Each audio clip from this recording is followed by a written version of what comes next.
Salut à toi peuple du rhum, bienvenue sur la chaîne du bar de l'ours. L'ours c'est moi et le bar, il est derrière, comme d'habitude. Aujourd'hui, vidéo de dégustation d'un rhum qui vient d'arriver. Donc vidéo un petit peu sur le vif. J'avais pas prévu de tourner celle-ci aujourd'hui, mais elle est arrivée par la poste ce matin. Elle a été envoyée par Clac. Clac.fr, la petite boutique de spiritueux cocktails, sur lequel nous avons un code de moins 10%, BAROURS, B-A-R-O-U-R-S, le tout attaché, moins 10% jusqu'au 31 décembre 2019, donc jusqu'à la fin de l'année. Donc n'hésitez pas à aller faire un tour. Aujourd'hui, sa gamme de rhum n'est pas énorme, mais il m'a contacté justement pour savoir un petit peu ce qui était intéressant. On a discuté un petit peu, on a échangé un petit peu, et c'est vrai que ça risque d'évoluer dans les mois qui viennent. Donc n'hésitez pas à aller faire un tour, moins 10%, je pense qu'on dit jamais non. Il m'a envoyé, donc j'ai dit je serai toujours très transparent sur la chaîne. Aujourd'hui cette bouteille il me l'a envoyé complètement gratuitement, et moi forcément je suis très heureux. Pourquoi? Parce qu'on est sur un Lamoni VSOP. Ce Lamoni, ça fait un petit bout de temps que j'avais envie de le faire sur la chaîne. Sur la chaîne, pour l'instant, on n'en avait pas encore fait. Voici la bouteille, à quoi elle ressemble. Donc, ce sont les nouveaux embouteillages. Puisque les anciens embouteillages étaient sous ce format-là, un petit peu conique, une forme un petit peu plus différente, un petit peu pyramidale comme ça. Et aujourd'hui, par exemple, si je prends le Spiceseed, on est vraiment sur les mêmes sortes de bouteilles qu'on retrouve globalement maintenant sur toute leur gamme. On va faire celui-ci parce que ça fait longtemps que j'ai envie de faire le XO. On le fera, le XO sur la chaîne, c'est sûr. Et celui-ci, on va le faire parce que je trouve qu'il tombe à point nommé, parce que c'est pour moi un rapport qualité-prix sur les Martiniquais qui est assez intéressant. Donc Lamoni, c'était une maison qui a été fondée en 1749 par le comte Lamoni. Ça semble logique. En 1883, il commence le rhum. Et pas n'importe quel rhum, puisqu'on est sur du rhum agricole avec un alambic à repasse. C'est sans doute l'une des plus anciennes distilleries de l'île. En 1923, elle est rachetée par les frères Belloni. Et en 1929, on a la première colonne de distillation qui est installée à la distillerie. Pour la petite anecdote, Lamoni, c'est aussi la propriété de BBS qui détiennent aussi Trois-Rivières. Et ça vient de changer très récemment, puisque le 20 juillet 2019, eh bien, c'était officialisé comme quoi Campari avait racheté le groupe. Donc Trois-Rivières, la maison Lamoni et Duquesne. Voilà. Je vous laisse juger de cette information. Est-ce que c'est bien ou mal?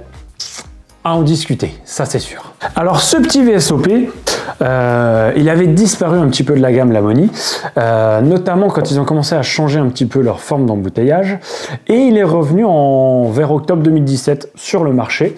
Donc on ne sait pas exactement si c'était le même que l'ancien. Je pense que la recette, si on peut appeler ça, doit être légèrement différente. En tout cas, ce qu'on sait, c'est que c'est un mélange de plusieurs rhums vieux de chez la maison Lamoni. Ces rhums, ils auraient a priori entre 4 et 10, voire 11-12 ans. Globalement, c'est ce qu'on dit, c'est ce qu'on raconte dans le milieu. Donc voilà, c'est un mélange, un assemblage de ces différents rhums. Et donc si je lis ce qui est marqué sur la bouteille, il est mis que c'est né d'un assemblage de rhums vieillis en fût de chêne français et américain. Et donc un rhum agricole VSOP qui donc a vieilli pendant 4 ans pour un minimum dans les chais de la maison Lamoni. Et selon les strictes règles de l'AOC Martinique. Nous sommes donc bien sur un rhum qui a l'appellation rhum agricole l'AOC. Et donc pour le titrage, on est sur un rhum qui titre à 40 degrés d'alcool.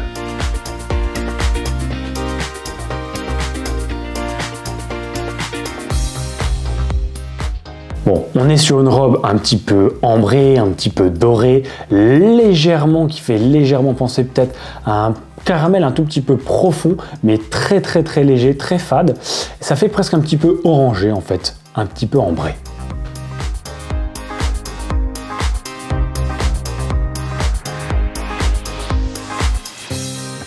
Alors le nez, il est tout de suite très vif, il est tonique, effectivement un petit peu sec. On sent qu'on a un profil agricole tout de suite. On sent qu'on a un petit boisé caché quelque part. Et en même temps, on a quand même une espèce de douceur au nez. On a un tout petit côté fruité, mais relativement, voilà, pas trop prononcé. On a peut-être un côté légèrement épicé, légèrement frais. C'est quand même relativement doux, malgré ce début de nez qui est tout de suite effectivement assez vif. On sent vraiment qu'on est sur un jus de canne, on sent qu'on a vraiment cette typicité agricole. Peut-être pas forcément qu'on dirait qu'on est sur un Martinique, mais on a quand même ces caractéristiques et ces marqueurs, je trouve, qui sont relativement présents. On sent tout de suite cette présence assez tonique effectivement dans le nez. Et puis après, ça s'adoucit un petit peu. On aurait peut-être un petit côté un petit peu doux, légèrement pimenté, qui fait un petit peu complexe quand même, je trouve. On a de la banane, on a du caramel. C'est effectivement très légèrement fruité. Et c'est un nez qui nous fait vraiment respirer effectivement la canne à sucre. Alors on a de la banane, on a un tout petit peu de caramel, c'est très légèrement fruité. Bon, on a quand même effectivement cette vraie caractéristique martiniquaise du nez bien vif, un petit peu boisé, ce profil un tout petit peu épicé, qu'on sent qu'il va quand même nous amener pas mal de choses. Et il faut pas non plus être un premier venu pour pouvoir l'apprécier, je pense. Si tu as l'habitude de plonger ton nez dans des choses trop liquoreuses, peut-être un petit peu trop sucrées, c'est vrai que là, c'est un nez qui peut être peut-être un petit peu trop exubérant et peut-être un petit peu trop sec, presque trop vif. Il y a un côté frais, mais ce côté frais, il est vraiment assez discret et il apparaît au tout début et il disparaît complètement en fait sur le reste du nez.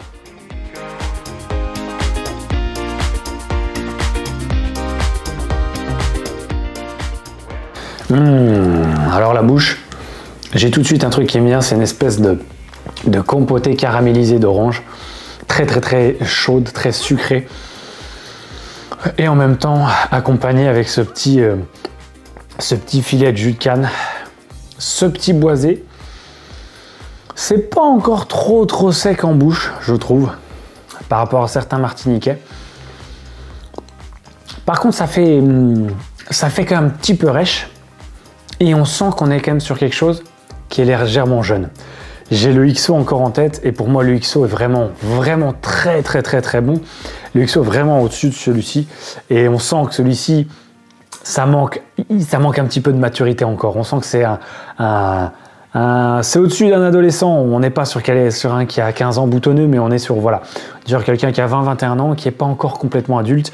Et on sent qu'il lui manque encore un petit peu cette petite maturité, tu vois, pour vraiment lui amener cette stature. Et on sent qu'il a quand même cette stature d'un grand.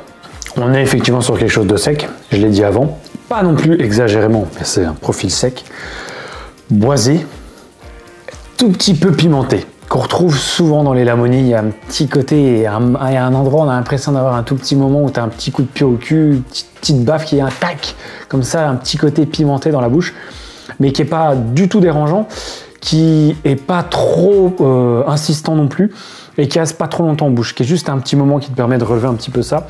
Des épices douces, et on a un tout petit côté poivré. Mais alors là, c'est vraiment pas ce qui me marque le plus. Je trouve qu'on a quand même vraiment un bel équilibre.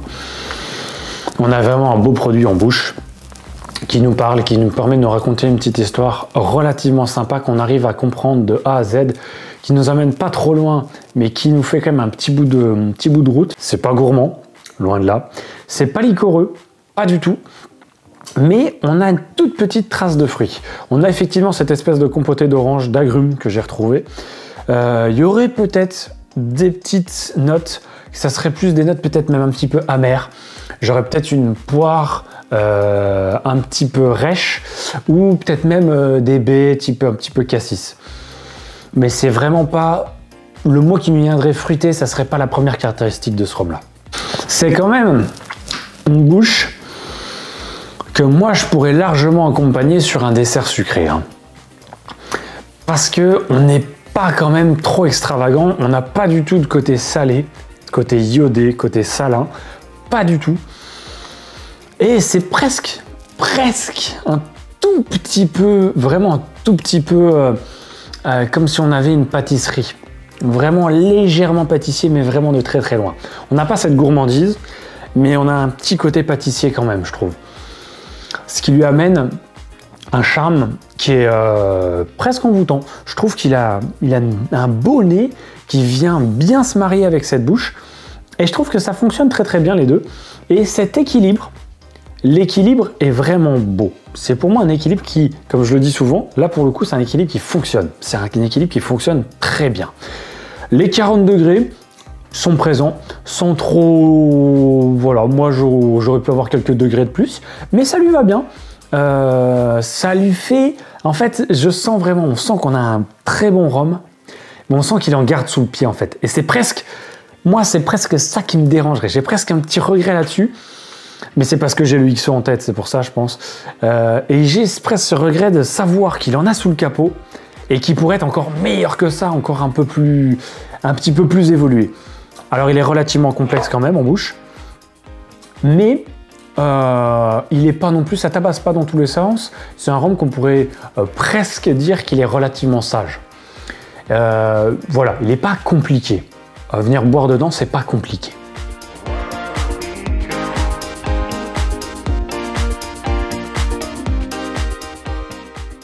La finale, elle est relativement longue, elle est très appréciable et elle vient vraiment rehausser cette bouche. C'est pas du tout ce côté que j'avais un petit peu frais, c'est vraiment le côté épicé qui est là, qui nous pique presque un petit peu la bouche. Le boisé est vraiment pas trop présent, il est juste bien présent je trouve. J'en reviens à ce mot, bel équilibre. Une finale qui est vraiment logique avec la bouche, qui est logique avec le nez. C'est un produit très bien équilibré. Et cette finale, elle s'estompe effectivement presque sur des notes légèrement peut-être un espèce de bois un petit peu brûlé, un petit peu toasté, avec, on aurait peut-être une petite pointe en plus de ce petit peps de piment et d'épices douces, mais un petit peu piquante. On aurait peut-être une toute petite touche de fruité, mais qui serait vraiment très loin et qui serait sur quelque chose que j'avais pas senti jusque-là. Ce serait peut-être une espèce de coco torréfié, toasté, à la poêle, brûlé, quelque chose comme ça. Et on a vraiment cette note que je trouve, alors agrume, mais vraiment sur l'orange. Je trouve qu'il y a vraiment quelque chose sur ce zeste d'orange qui est vraiment présent, du début à la fin, qui était pas trop présent au nez, mais dans la bouche et dans la finale, on l'a vraiment.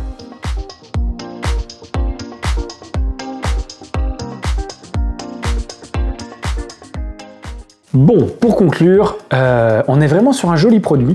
Moi, je suis vraiment content de l'avoir reçu. Merci Clac. Alors là, c'est clair et net. Un grand merci à vous de me l'avoir envoyé. Celui-ci, parce que je pense que de toute façon, j'aurais voulu le faire sur la chaîne, c'est obligé.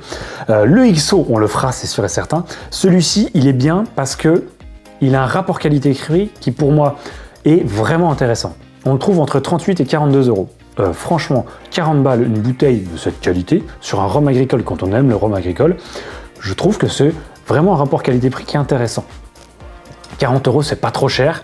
C'est très logique pour la continuité de tout ce produit. On a quand même une bouteille, voilà, on a une belle petite bouteille qui est là, qui est présente avec nous. 40 euros pour celui-ci, ça me paraît pas du tout déconnant. Là, pour le coup, je trouve ça vraiment intéressant, je le redis. Je pense qu'on est sur plutôt une bonne note parce qu'en plus, je trouve qu'il est bien équilibré. Je trouve que c'est un produit qui est pas trop complexe non plus à venir dedans, qui est pas trop complexe à appréhender, mais qui a suffisamment de force, suffisamment de peps pour pouvoir nous amener quelque chose, nous amener un petit peu de caractère et nous raconter une histoire. Parce que c'est quand même ça, c'est ce qu'on a envie d'avoir, c'est qu'on a quand même envie d'avoir quelque chose en bouche. Là, pour le coup, on a quand même quelque chose en bouche et je trouve qu'on en a pour son argent. Donc là, un petit Maison Lamonie VSOP qui, pour moi, fonctionne très bien. En termes de notes, je pense qu'on est logique en disant qu'on est sur un très bon 7 sur 10. Très bon 7 sur 10, avec un rapport qualité-prix qui pour moi est très intéressant.